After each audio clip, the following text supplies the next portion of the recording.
আলমডাঙ্গার হাটবয়লা বাজারে গতকাল মঙ্গলবার বিকেলে এক ব্যতিক্রমী মত বিনিময় সভার আয়োজন করে ৩ নম্বর ওয়ার্ড বিএনপি। ওয়ার্ড বিএনপির কার্যালয়ে অনুষ্ঠিত এই সভায় এলাকার প্রবীণ ব্যক্তি ও মুরব্বীদের সঙ্গে দলীয় নেতৃবৃন্দ বিভিন্ন বিষয়ে আলোচনা করেন এবং তাদের মূল্যবান পরামর্শ গ্রহণ করেন। সময় দিতে পারবা, রাজনীতি করবা, সময় নাই, রাজনীতি করো না, খাটো খাও, ভোটটার সময় ভোট দাও। যারা কোন নিয়ে যারা কাজ করবা, তাকে নীতি আদর্শ ভালো থাকতে হবে। সামনে ফেব্রুয়ারিতে নির্বাচন, এই নির্বাচনে আমাদের যেই প্রার্থী হোক সেই প্রার্থীকে আমরা জয়যুক্ত করব ধানের শীষে। এবং 5ই আগস্টের আগে আমরা খুব এই দলের জন্য কষ্ট করেছিলাম, সেই কষ্টের জেল জুলুম হলিয়া আমাদের চুয়াডাঙ্গা জেলা নির্বাচিত সাধারণ সম্পাদক উনি যতই কেস বা কোনো সমস্যা উনি দেখভাল করেছিল। একত্রিত মনে করুন যে আমরা এখন আমরা ধানের শীষের ছায়াতলে নির্বাচন করব। 17 বছর আপনার ভোট দিতে পারেন নাই, ভোট সেন্টারে যেতে পারেন নাই, ভোটের কথা মুখ দিয়ে উচ্চারণ করতে পারেন নাই, মুখ আমাদের বন্ধ ছিল।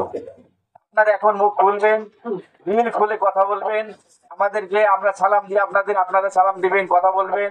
৩ নম্বর বিএনপির সভাপতি ইসমাইল হুদার সভাপতিত্বে ইউনিয়ন বিএনপির যুগ্ম সাধারণ সম্পাদক তহিবুল হুদা তুহিনের সঞ্চালনায় অনুষ্ঠানে প্রধান অতিথি হিসেবে উপস্থিত ছিলেন ভাঙ্গড়া ইউনিয়ন বিএনপির সভাপতি টিপু সুলতান। আগামী দিন আবার একটা প্রোগ্রাম আমরা করতে পারি কিনা। মত বিনিময় সভার মূল আলোচ্য বিষয় ছিল বিএনপির ৩১ দফা ও আসন্ন নির্বাচন। এ সময় সভায় উপস্থিত মুরব্বীদের কাছে এই ৩১ দফার লক্ষ্য ও উদ্দেশ্য বিস্তারিতভাবে তুলে ধরেন দলীয় নেতারা। অনেক মানুষ আছে যারা আমরা সাথে নিচ্ছি না, কিন্তু তাদের ভিতরে কিন্তু পড়ে যাচ্ছে। আপনারা জানেন যারা এখানে মুরব্বী আছে, যখন জিয়াউর রহমান ক্ষমতায় আসে, শেখ মুজিব মারা যায়, দিন আসমান থেকে যখন বরফ পড়লি দুনিয়া ঠান্ডা হয়, তখন ঠান্ডা হয়েছিল। আর যখন দেখি 16-17 বছর হাসিনার শাসন, তার নির্যাতন। এ সময় দেশের বর্তমান রাজনৈতিক প্রেক্ষাপট, গণতন্ত্রের পুনরুদ্ধার, অর্থনৈতিক সংকট উত্তরণ এবং একটি জনকল্যাণমূলক রাষ্ট্র সংগঠনের বিষয়ে বিএনপির রূপরেখা হিসেবে এই ৩১ দফাকে ব্যাখ্যা করা হয়। আলোচনা শেষে প্রবীণ ও মুরব্বীদের মতামত ও পরামর্শ চাওয়া হয়।